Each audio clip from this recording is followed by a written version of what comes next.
Good morning बच्चों। तो आज हम लोग फिर से अपने लेक्चर को कंटिन्यू करते हैं। लास्ट क्लास में हम लोगों ने क्वाड्रेटिक को कंप्लीट किया बच्चों, और क्वाड्रेटिक में जितने भी कॉन्सेप्ट थे, जितने भी चीज़ें थी, उसको हम लोगों ने डिस्कस किया। आज हम एक नया चैप्टर स्टार्ट करने जा रहे हैं, सीक्वेंस एंड सीरीज। बच्चों ये भी चैप्टर बहुत इंपॉर्टेंट है मेंस के पॉइंट ऑफ व्यू से और एडवांस के पॉइंट ऑफ व्यू से भी, क्योंकि दोनों में ही कम से कम एक क्वेश्चन तो हमें अक्सर दिखने मिलता है, चाहे हम एडवांस की बात करें चाहे हम मेंस की बात करें। तो इस चैप्टर में भी हम लोग को जितने भी तरह के कॉन्सेप्ट होंगे वो सभी के सभी हम यहाँ डिस्कस करेंगे। लेकिन बच्चों एक बात ध्यान रखना कि ये चैप्टर क्वाड्रेटिक से थोड़ा सा कंपैरेटिवली हम लोग का लेंदी है, क्योंकि यहाँ पर हमें बहुत कुछ चीज़ों को डिस्कस करना है, हर टाइप की चीज़ को डिस्कस करना है। इसलिए थोड़ा सा आपको पेशेंस रखना है, क्योंकि क्वाड्रेटिक तो देखो मुश्किल से 5 टॉपिक थे उसमें से जिसको आपको कवर करना होता है, लेकिन एक्चुअल में सीरीज थोड़ा सा लेंदी है, जिसमें हम लोग उस टाइप ऑफ सीरीज के साथ साथ स्पेशल सीरीज, ठीक है, फिर मीन्स और फिर इनइक्वालिटी डिस्कस करने हैं। तो इसलिए बच्चों आप लोग को ये चैप्टर जो है थोड़ा सा पेशेंस के साथ स्टडी करना है, ठीक है। तो आज हम लोग स्टार्ट करते हैं हम लोग का नया चैप्टर सीक्वेंस एंड सीरीज। तो बच्चों सीक्वेंस और सीरीज की बात अगर करें तो क्लास 10th में भी हम लोग को थोड़ा बहुत पढ़ाया जाता है। क्लास 10th में याद होगा आपको अरिथमेटिक प्रोग्रेशन के नाम से, तो वहाँ भी हम लोगों ने अरिथमेटिक प्रोग्रेशन पढ़ा था।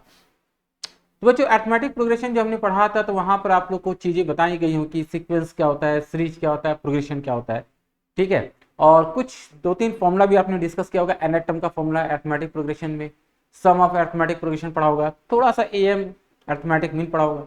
ये सभी चीजें हमें काम आने वाली हैं, क्योंकि आज हम लोग जो चैप्टर स्टार्ट करेंगे उसमें कुछ पार्ट तो वो भी है, ठीक है। और मुझे जहां तक लग रहा है कि बेसिक तो चीजें आपको क्लियर होंगी, लेकिन बच्चों तब भी मैं थोड़ा सा रिवाइज करते हुए आगे बढ़ूंगा, ठीक है। तो सबसे पहले हम लोग यहाँ पर आते हैं कि सीक्वेंस और सीरीज की अगर हम बात करें तो सीक्वेंस क्या होता है और सीरीज क्या होता है। तो जब भी हम सीक्वेंस वर्ड की बात करते हैं तो हमारे माइंड में एक चीज तुरंत आता है कि भाई किसी ऑब्जेक्ट को सीक्वेंस में रखना क्या होता है। तो जब भी हम सीक्वेंस कहते थे तो हमें हमेशा लगता था कि भाई हाँ, यहाँ पर कुछ चीजों का कलेक्शन हम कर रहे हैं, है ना, जैसे ऑब्जेक्ट का कलेक्शन कर रहे हैं या नंबर का कलेक्शन कर रहे हैं। तो सबसे बड़ी बात तो ये सीक्वेंस क्या है, एक सेट की तरह है, जिसमें हम लोग कुछ ऑब्जेक्ट या कुछ नंबर कलेक्ट करते हैं। और जब हम उसे कलेक्ट करते हैं तो कुछ ना कुछ तरीके से हम उसको लिखते भी है कि नहीं। जैसे मैंने कहा कि भाई मुझे 1 से 10 नेचुरल नंबर कलेक्ट करने हैं, तो जब आप कलेक्ट करके लिखोगे तो आप क्या लिखोगे, 1 2 3, ठीक है। हम लोग कुछ इस टाइप से लिखेंगे, पहले उसको 1 2 3 4 5 6 7 8 9 और 10 लिखोगे ना। क्या आप कभी ऐसा लिखोगे क्या, 2 9 4 3 8 7 1 10, क्या इस तरह से आप कभी नंबर लिखते हो? नहीं लिखते। क्यों नहीं लिखते भाई? उसका रीजन, क्योंकि जब हम ऐसे नंबर लिखते हैं तो हमें ये आइडिया कभी नहीं होता कि आने वाला नंबर क्या हो, है कि नहीं। ऑब्जेक्टिव कि जैसे अगर हम कोई भी ऑब्जेक्ट को रखते हैं या कलेक्ट करते हैं तो हमेशा कोई ना कोई हम खुद से सीक्वेंस बनाते हैं, कुछ ना कुछ उसमें रूल्स हम खुद से लगाते हैं, ताकि चीजों को आइडेंटिफाई करना या सर्च करने में आसानी हो। जैसे मान लो कि हम भाई फिजिक्स केमिस्ट्री और मैथ्स की बुक्स और उनकी कॉपीज है, तो जब भी हम उसको सेल्फ पे रखते हैं, ठीक है, तो आपके माइंड में आता है कि भाई जब मैथ्स की बात कर रहे हैं तो मैथ्स के बुक्स और मैथ के कॉपी को एक साथ रखते हो, आप फिजिक्स की बुक और फिजिक्स के कॉपी को एक साथ रखते हो, केमिस्ट्री की बुक और केमिस्ट्री के कॉपी को एक साथ रखते हो। क्यों रखते हो? क्योंकि जब भी आपको जरूरत पड़ेगी तो आप तुरंत मैथ का बुक या मैथ की कॉपी को या फिजिक्स की बुक या फिजिक्स को कॉपी को आराम से सर्च कर पाओ।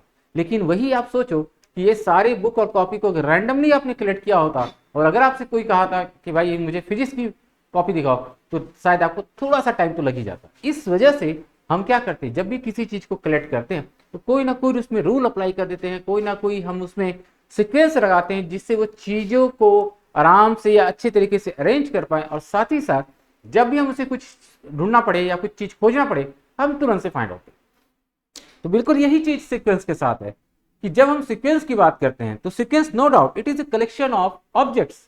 वो ऑब्जेक्ट नंबर भी हो सकता है या कुछ भी हो सकता है, लेकिन जब हम यहाँ पर मैथमेटिक्स पढ़ रहे हैं तो भाई बच्चों हम लोग यहाँ पर क्या बात करेंगे, नंबर्स की बात करेंगे ऑब्जेक्ट्स।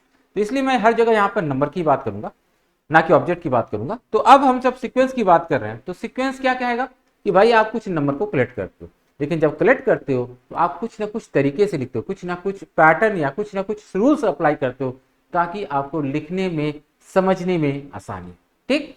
तो इसलिए सीक्वेंस की अगर हम बात करें तो सीक्वेंस क्या है, it is a collection of numbers जहां पर कुछ रूल्स या कुछ ऑर्डर फॉलो करते हुए हमें दिख जाते हैं। ठीक है, तो अब हम लोग एक एक करके यहाँ पर डेफिनेशन की बात करते हैं। तो हम यहाँ देख सकते हैं कि सीक्वेंस की अगर हमने बात किया तो सीक्वेंस क्या कह रहा है, देखो ध्यान से, a set of numbers is arrange in a definite order. Definite order का मतलब ये हुआ कि भाई आप जब नंबर्स को लिखोगे तो आप क्या करोगे, आप पहले सबसे छोटा लिखोगे, फिर उससे बड़ा, फिर उससे बड़ा, फिर उससे बड़ा लिखोगे। ऐसा तो नहीं कि रैंडमली कुछ लिख रहे हो। तो हमने डेफिनेट ऑर्डर की बात की कि भाई यहाँ पर कुछ ऑर्डर से आप लिख रहे according to some definite rules, यानी कुछ ना कुछ आपने रूल अपने माइंड में लगाया होगा कि हाँ भाई मुझे लिखना है तो मैं यहाँ पर पहले छोटा को लिखूंगा तब बड़ा को, या हो सकता है कि आप सोचो कि मैं पहले सबसे बड़े को लिखूं और फिर छोटे को लिखूं। तो ये पॉसिबिलिटी है, लेकिन आपने कुछ ना कुछ वहां पर रूल अप्लाई किया होगा। जैसे अगर मैं बात कर रहा हूं कि एक इवन नंबर का सीक्वेंस बना रहा हूं, ध्यान से देखो 2 4 6 8, तो हम लोग यहाँ पर जो भी सीक्वेंस लिख रहे हैं डेफिनेटली आपको कुछ नंबर दिख रहा होगा, और साथ ही साथ आपको ये भी दिख रहा होगा कि ये कोई रैंडम नंबर नहीं है, it is A even numbers. ये क्या है, सारे इवन नंबर्स है। दूसरा आप ये भी देख रहे होंगे कि जो मैंने इवन नंबर लिखा है सबसे छोटा नंबर, जैसे कि 2 4 6 8 पहले लिखा, तो हम लोग बढ़ते जा रहे हैं, है ना। तो ये क्या है, एक डेफिनिट पैटर्न है, ये क्या है, डेफिनिट ऑर्डर है। इसी की हम यहाँ पर बात कर रहे हैं कि सीक्वेंस जो है कलेक्शन ऑफ नंबर के साथ साथ कोई डेफिनिट पैटर्न या डेफिनिट ऑर्डर को फॉलो करता है। ठीक, तो सीक्वेंस को अगर हम एक अनदर वे यानी कि फंक्शन के थ्रू हम अगर डिफाइन करने की कोशिश करें बच्चों, तो फंक्शन के थ्रू डिफाइन करने का तरीका है कि सीक्वेंस जो है एक फंक्शन है जिसका डोमेन नेचुरल नंबर होता है। अब आप बोलोगे कि सर ये डोमेन क्या होता है या रेंज क्या होता है, तो बच्चों हम लोगों ने पूरे क्लास का जो भी लेक्चर यहाँ पर हम लोग दिखा रहे हैं या जो भी लेक्चर हम लोग रिकॉर्ड कर रहे हैं, जो भी चीज़ें मटेरियल्स हैं, उसमें आप लोग का क्लास 11th में थोड़ा सा फंक्शन भी चैप्टर है बच्चों, तो आप उसमें देख के पढ़ सकते हो कि फंक्शन क्या होता है। फंक्शन एक रिलेशन है दो सेट के बीच का, ठीक है, और ये दोनों हम सेट हमेशा क्या होते हैं, नॉन इम्पिटी होते हैं, तो उसके बीच एक रिलेशन है, ठीक है ना। तो फंक्शन की तरह अगर हम डिफाइन करने की कोशिश करें तो फंक्शन क्या है, तो भाई हम लोग एक रिलेशन की तरह समझे। तो सीक्वेंस एक फंक्शन है यानी कि एक रिलेशन है दो सेट के बीच में, जिसमें से एक सेट हम लोग का नेचुरल नंबर, ठीक है। तो इस तरीके से हम यहां पर चीजों को समझाते हैं। ठीक, तो अब नेक्स्ट हम लोग का जो पार्ट है वो है सीरीज। बच्चों जब हम सीरीज की बात करते हैं तो आपको भी लगता है कि बहुत सारे नंबर्स हमारे पास है और उनको कलेक्ट किया गया है, लेकिन जब मैं सीरीज की बात कर रहा हूं ना, तो सीरीज तब डिफाइंड होगा जब वो कलेक्टेड नंबर के बीच में मैथमेटिकल ऑपरेटर जैसे प्लस या माइनस हो। यानी कि अगर मैंने यहां कहा कि मान लो मेरे पास कुछ नंबर्स हैं, ठीक है, A1 A2 A3 AN, ये सारे के सारे कोई ना कोई सीक्वेंस बना रहे हैं, तो हम लोग कह सकते हैं कि अगर सीक्वेंस के सारे नंबर्स को अगर हम ऐड कर दें, सभी के नंबर को ऐड कर दे, तो कुछ नहीं, ये सीरीज बन जाती। यानी कि सिंपल सा है कि सीरीज कुछ अलग नहीं है, it is a part of A sequence कि सीक्वेंस में जो नंबर रखा गया आपने उनको ऐड कर दिया, वो हम लोग का क्या बन गया, सीरीज। यानी कि सीरीज को डिफाइन होने से पहले वो नंबर को सीक्वेंस में होना पड़ेगा, तभी जाकर हम उसमें सीरीज की बात करेंगे, क्योंकि सीरीज में लिया गया नंबर हमेशा सीक्वेंस से आता है। ठीक है, जैसे यहां पर देखो हम लोगों ने यहां पर लिखा सीरीज, ठीक है, ये लिखा हुआ है या एक एग्जाम्पल। अब जैसे मैं यहां पर बात कर रहा हूं सीरीज की, तो सीरीज यहां पर जो बच्चों है दो टाइप का होता है, एक होता है फाइनाइट सीरीज और एक होता है इनफाइनाइट। नाम से ही पता चल रहा है कि भाई फाइनाइट सीरीज में कह रहा हूं तो कहीं ना कहीं उसमें फाइनाइट नंबर्स होंगे एडिशन में, और अगर मैं इनफाइनाइट कह रहा हूं तो कहीं ना कहीं उसमें इनफाइनाइट नंबर्स होंगे। जैसे मैंने कहा सम ऑफ नेचुरल नंबर, तो सम ऑफ नेचुरल जब मैं कहूंगा तो आप ये थोड़ी पाओगे कि हाँ भाई उस सीरीज में कितने टर्म है, क्यों, क्योंकि नेचुरल नंबर तो इन्फिनिटी तक जा रहा है। इसका मतलब इस टाइप की सीरीज को क्या कहेंगे हम लोग, इनफाइनाइट सीरीज कहेंगे। लेकिन अगर मैं फाइनाइट सीरीज कह रहा हूं तो इसका मतलब उसमें number of terms definitely fixed हो जाएंगे, जैसे 200 300 1000 लाख, कुछ ना कुछ फिक्स होगा। आप ये नहीं कह सकते कि उसमें फिक्स नहीं। जैसे मैंने यहां पर लिखा है 1 3 5 21 इज ए फाइनाइट सीरीज, क्योंकि आपको क्लियर दिख रहा होगा कि 1 से स्टार्ट होकर 21 तक जितने भी ऑड नंबर है सबको मैंने ऐड किया है। तो आपको पता है कि भाई 1 से लेकर 21 तक कितने ऑड नंबर है, इसलिए इसको फाइनाइट कहा। जब मैंने यहां पर लिखा ये सीरीज, तो यहां पर आपको क्लियर पता चल रहा है कि जो मैं सीरीज लिख रहा हूं वो सम ऑफ इवन टर्म्स है, लेकिन मैं आपको ये थोड़ी बता रहा हूं कि ये कहां पर टर्मिनेट हो रहा है, कहां तक जा रहा है। यहां पर मैंने कहीं भी नहीं बताया। इसका मतलब क्या रिप्रेजेंट कर रहा है, ये इनफाइनाइट सीरीज। ठीक है, तो सीरीज को भी आइडेंटिफाई करना जरूरी है कि ये फाइनाइट सीरीज है या इनफाइनाइट, क्योंकि आगे जाकर हमें जब सम का फॉर्मूला यूज करना होगा तो हम दोनों के लिए अलग अलग चीजें यूज करेंगे। ठीक है, तो यहां पर अब एक और चीज जो हम लोग आ गई, जो चीजों को हमने क्लास 10 में पढ़ा था वो था प्रोग्रेशन पढ़ा था बच्चों। तो ये प्रोग्रेशन क्या हो गया कि जब मैं सीक्वेंस में कोई रूल्स, जैसे आपने पहले ही समझा कि सीक्वेंस में जो नंबर्स होते हैं वो ऑर्डर में होते हैं, लेकिन जब मैं ऑर्डर की बात कर रहा था तो मैं ये कह रहा था कि मैं छोटे नंबर को लिखूंगा, फिर उससे बड़ा, फिर उससे बड़ा।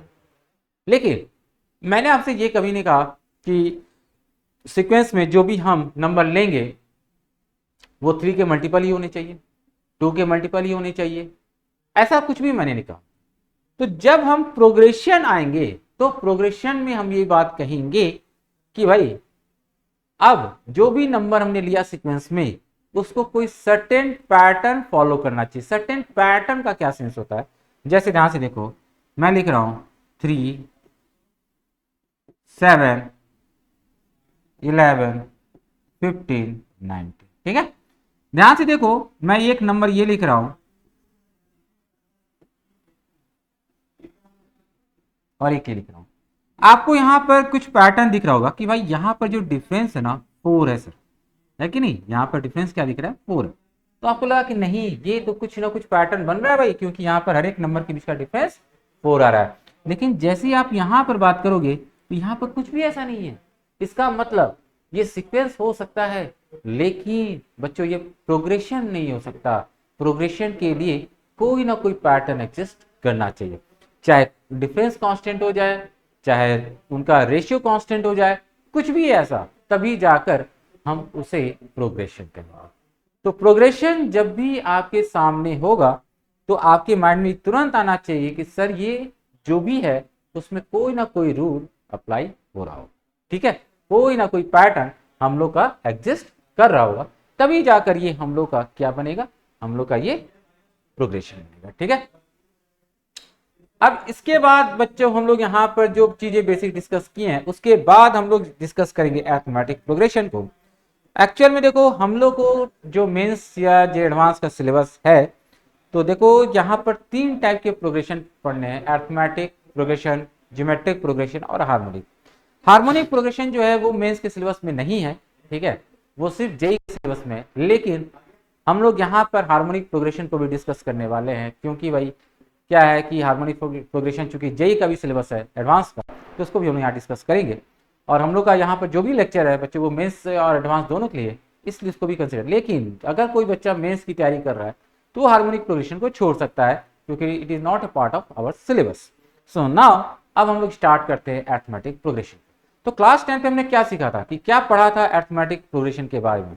हमने कहा था कि भाई कोई भी प्रोग्रेशन अगर मैं लिख रहा हूं, कोई भी सीक्वेंस लिख रहा हूं, अगर उनके बीच कॉन्जिक्यूटिव टर्म का डिफरेंस कांस्टेंट हो जाए, ठीक है, ध्यान से देखो, difference between any two consecutive term is constant, तो वो प्रोग्रेशन क्या बन जाएगा, अरिथमेटिक प्रोग्रेशन बन जाएगा।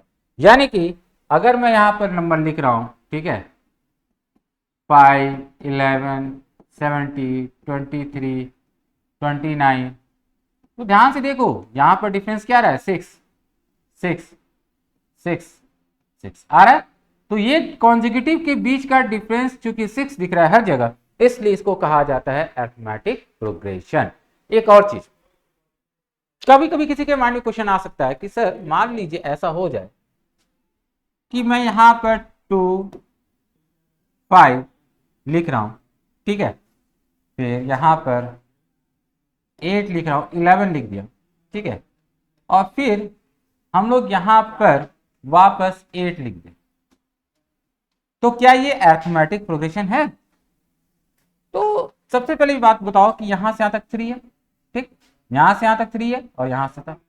अब मैं आपसे जब पूछूंगा कि जब आपने 3 निकाला तो कैसे निकाला, जब आपने 3 डिफरेंस निकाला होगा तो उसके लिए आपने क्या किया होगा पता है, इसको इसमें से माइनस किया होगा, है कि नहीं, इसको इसमें से माइनस किया होगा, इसको इसमें से माइनस किया होगा।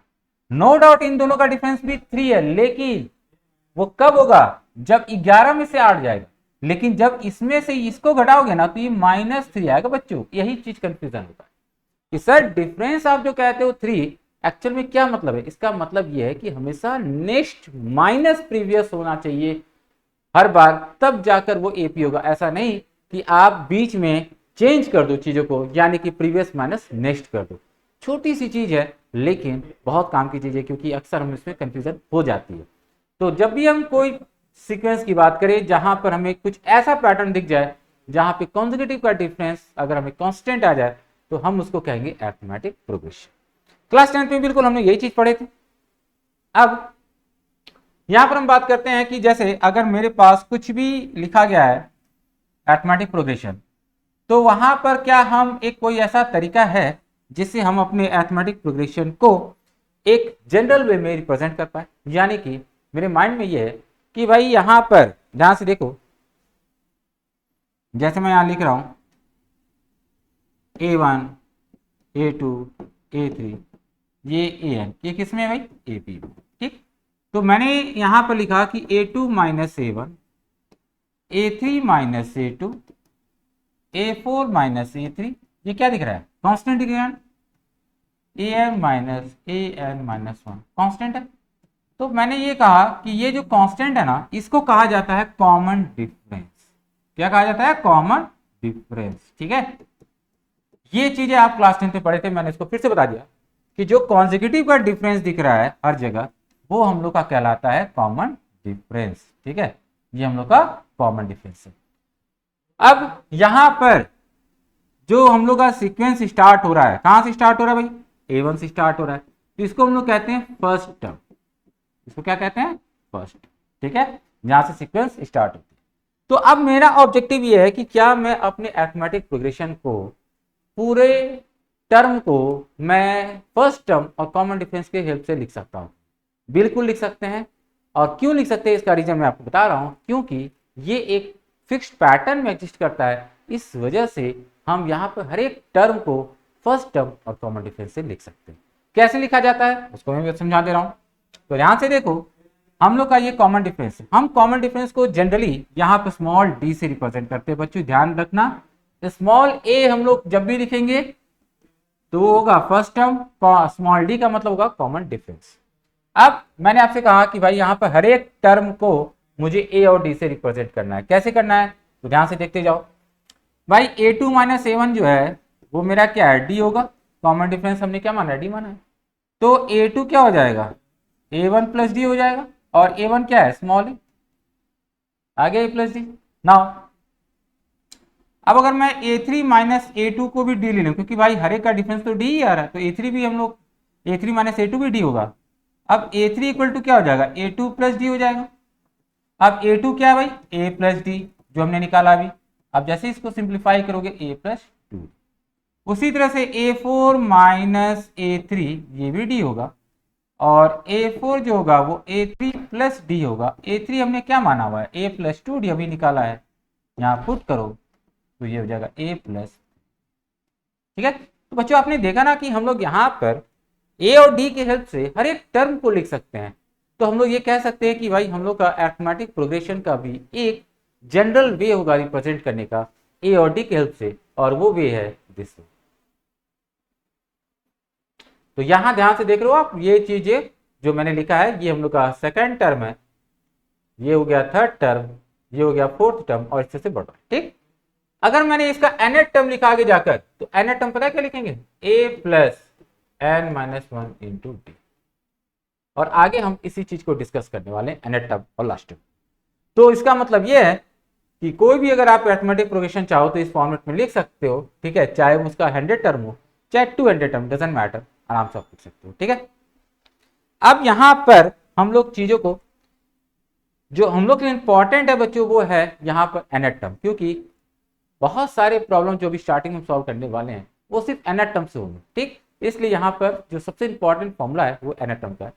तो किसी भी एपी का nth टर्म जनरली हम लोग tn से रिप्रेजेंट करते हैं या an से। कहीं भी आप देखोगे तो या तो ये tn दिखेगा या तो an लिखा जाता है। ठीक, और वो होता है a plus n minus 1 into D. और ये अभी मैंने जस्ट थोड़ी देर पहले बताया कि nth टर्म हमने जो निकाला था इसका, वो क्या निकाला था? a plus n minus 1 into D.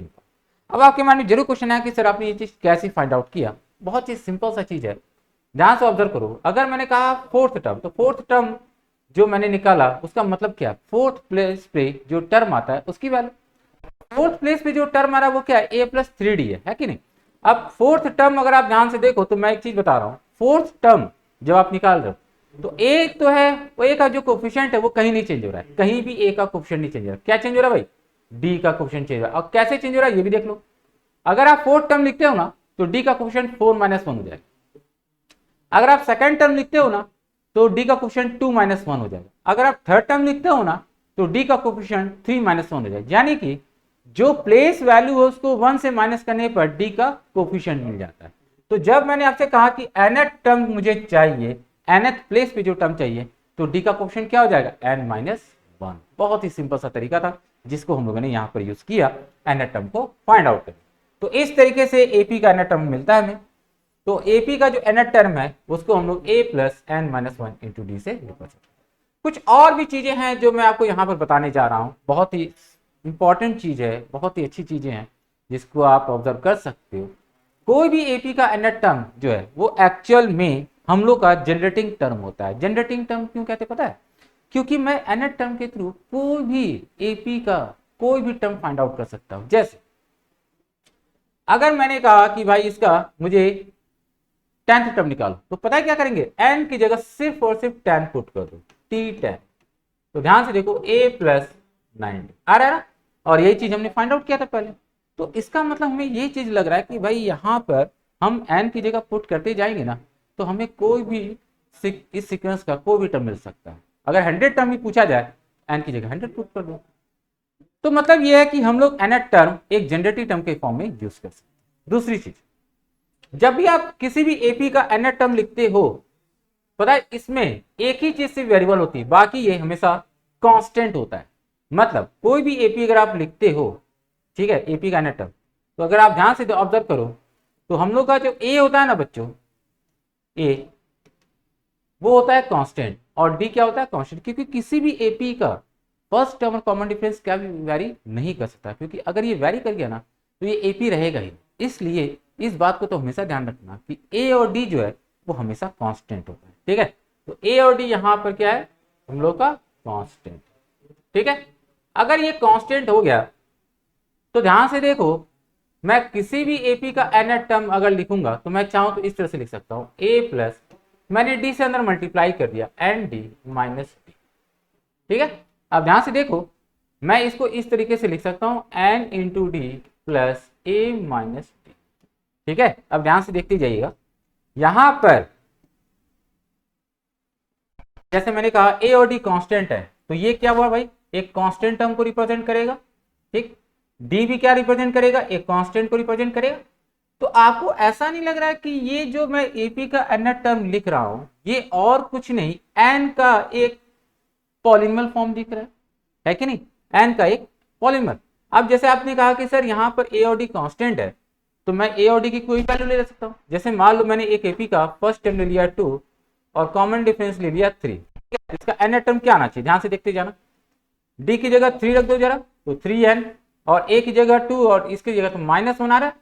आपको क्या लग रहा है कि यहाँ पर एपी का जो nth टर्म है वो किस फॉर्मेट मिल रहा है, हमें ऐसा नहीं लग रहा कि it is a linear polynomial of n। यानी कि हम कोई भी अरिथमेटिक प्रोग्रेशंस की बात करें, कोई भी दुनिया में कोई भी अरिथमेटिक प्रोग्रेशन लिख दो तुम, उसका nth टर्म हमेशा लीनियर पॉलिनोमियल ऑफ n होता है, चाहे आप कैसा भी एपी लिखो, डजंट मैटर। बस ये हो सकता है कि उसमें कभी कभी सिर्फ n वाला टर्म होगा, ऐसा भी मिल सकता है। जैसे अगर कोई कहा कि सर क्या ये हम लोग का एपी का nth टर्म हो सकता है क्या, बिल्कुल हो सकता है, ठीक। अगर आप चाहो तो कैसे, तो एक काम करो, n की जगह 1 पुट करो तो t1 5 हुआ, n की जगह 2 पुट करो 10 हुआ, n की जगह 3 पुट करो 15 हुआ। ध्यान से देखो कॉमन डिफरेंस कितना आ रहा है, हर बार 5 आ रहा है। तो क्या लग रहा है कि ये हम लोग का एपी है कि नहीं है, बिल्कुल है। इसका मतलब सिर्फ यही एक क्राइटेरिया है कि अगर मैं कोई भी लीनियर पॉलिनोमियल ऑफ n लिख दूं कोई भी, तो वो हमेशा nth टर्म ऑफ एपी को रिप्रेजेंट करेगा, डजंट मैटर वहां पे n और कांस्टेंट यानी n का कोफिशिएंट क्या है या कांस्टेंट टर्म किस चीज को रिप्रेजेंट कर रहा है उससे हमें कोई मतलब नहीं है। ठीक है, तो इस तरीके से हम लोग देख सकते हैं कि ये हम लोग का जो है nth टर्म को रिप्रेजेंट कर रहा है। दूसरा ये है, कभी कभी एक क्वेश्चन आ जाता है या कभी कभी क्वेश्चन में मेंशन होता है it is A increasing AP, it is A decreasing AP. Actual में इसका सेंस क्या है बच्चों, इस बात को समझो। तो देखो इंक्रीजिंग एपी और डिक्रीजिंग एपी की जब हम बात करते हैं तो यहां पर आपको बस इतना ही समझना है कि जो एपी लिखा जा रहा है उसमें टर्म इंक्रीजिंग ऑर्डर में है या डिक्रीजिंग ऑर्डर में। ठीक है, तो अगर मैं यहां पर इंक्रीजिंग एपी लिख रहा हूं, इंक्रीजिंग एपी, तो इसका क्या सेंस है वो आपको, जब भी मैं कोई इंक्रीजिंग एपी लिखता हूं तो आने वाला टर्म पहले वाले से क्या होगा, बड़ा होगा। जैसे एग्जांपल दे रहा हूं 2 5 8 11। ठीक, ध्यान से देखो 5 2 से बड़ा है, 8 5 से बड़ा है, 11 8 से बड़ा है। तो यहां पर आपको क्या मिल रहा है, आने वाला टर्म पहले से बड़ा, तो इसको हम लोग बोलेंगे इंक्रीजिंग, इसको हम लोग बोलेंगे इंक्रीजिंग एपी।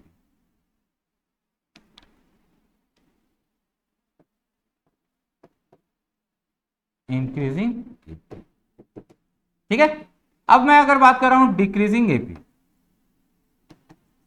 तो डिक्रीजिंग एपी का क्या सेंस होता है कि अगर मैं कोई सीक्वेंस लिख रहा हूं या कोई प्रोग्रेशन लिख रहा हूं अरिथमेटिक जिसमें आने वाला टर्म पहले वाले टर्म से छोटा हो जाए, जैसे 2 0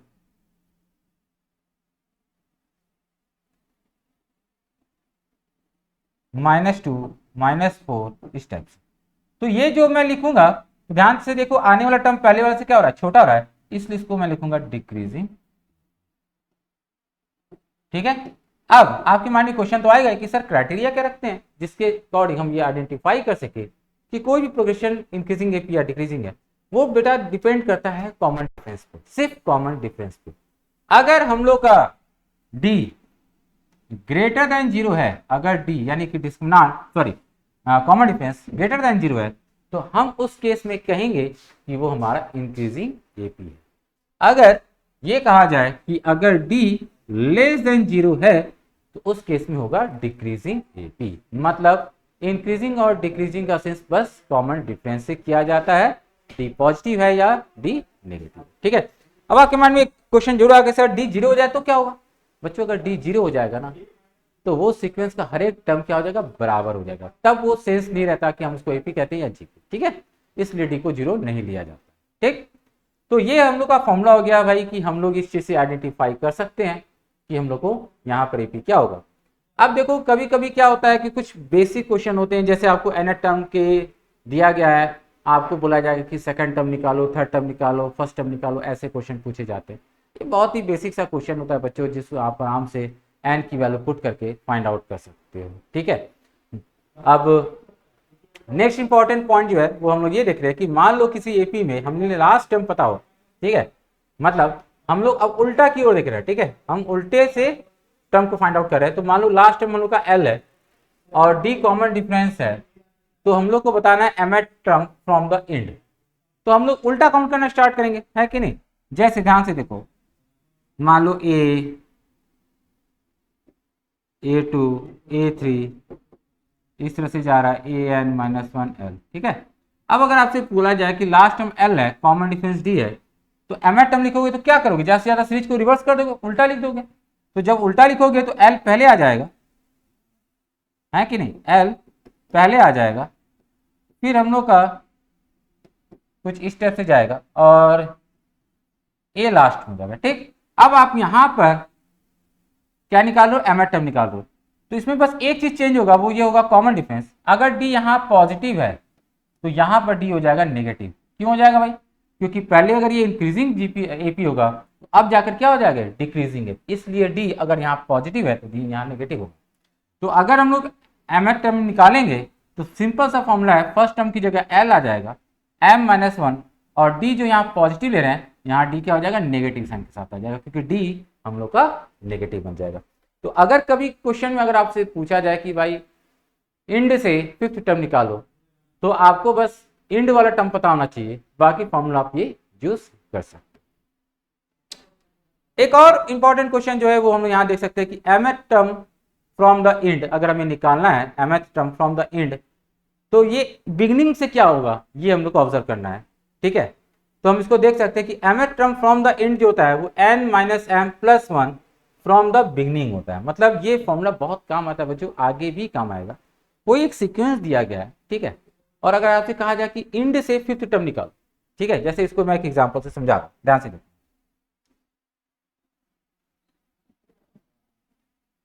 जैसे मान लो मैंने कोई एक सीक्वेंस लिखा A1 A2 A3, ठीक। अब मैंने आपसे कहा कि मुझे इंड से फिफ्थ टर्म चाहिए। तो जब मैं आपसे इंड से फिफ्थ टर्म कहूंगा तो आपके माइंड में आएगा कि सर शुरुआत से वो कौन से नंबर पे आएगा, ये क्वेश्चन होगा। तो इसके लिए मैंने आपको एक सिंपल सा एग्जांपल दे रहा हूं, ठीक है, इसको ध्यान से देखो। मान लो ये 11 है, ठीक। मैंने कहा इंड से थर्ड टर्म निकालो, इंड से थर्ड टर्म। इंड से थर्ड टर्म कौन सा आएगा ये देखते हैं भाई।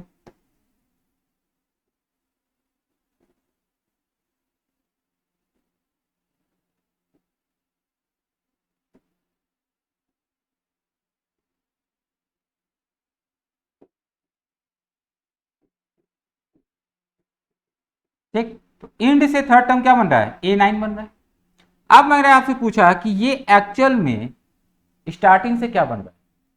तो स्टार्टिंग से बनने के लिए आपको बस करना क्या है कि यहां पर, ठीक है, ये वाला फॉर्मूला अप्लाई करना है, n-m प्लस वन। यानी कि आपको करना क्या है, टोटल नंबर ऑफ टर्म्स कितने 11, तो 11 में घटाना है, कौन सा प्लेस पे चाहिए, कौन सा प्लेस है, इंड से थर्ड, और प्लस वन कर दो। तो 11 माइनस 3 प्लस क्या हो जाएगा 9 आ जाएगा। तो 9 प्लेस का जो टर्म होगा वो हम लोग का फ्रॉम बिगिनिंग होगा, ठीक है, सिंपल सा चीज है। आपको बस करना क्या है, टोटल नंबर ऑफ टर्म्स कितने हैं और इंड से कितने प्लेस पे चाहिए ये देख लो, उसकी वैल्यू यहाँ पुट कर दो और प्लस वन कर दो, तो आपको मिल जाएगा फ्रॉम द बिगिनिंग। तो अगर मान लीजिए मुझे इंड से थर्ड टर्म चाहिए था, तो थर्ड टर्म क्या होगा ये निकालना है, तो टोटल टर्म कितने हैं 11, और क्या चाहिए थर्ड टर्म, तो m की वैल्यू क्या हो गई 3, प्लस वन करो तो 9 आया। तो 9th प्लेस पे जो टर्म होगा वो हम लोग का इंड से थर्ड टर्म हो जाएगा। बस इसी चीज को मैं यहाँ पर समझाना, ठीक। तो यही हम लोग को दो तीन बेसिक चीजें हैं जो याद रखनी है बच्चों, ठीक। अब जैसे देखो यहाँ पर एक क्वेश्चन हम लोग यहाँ पर डिस्कस कर रहे हैं।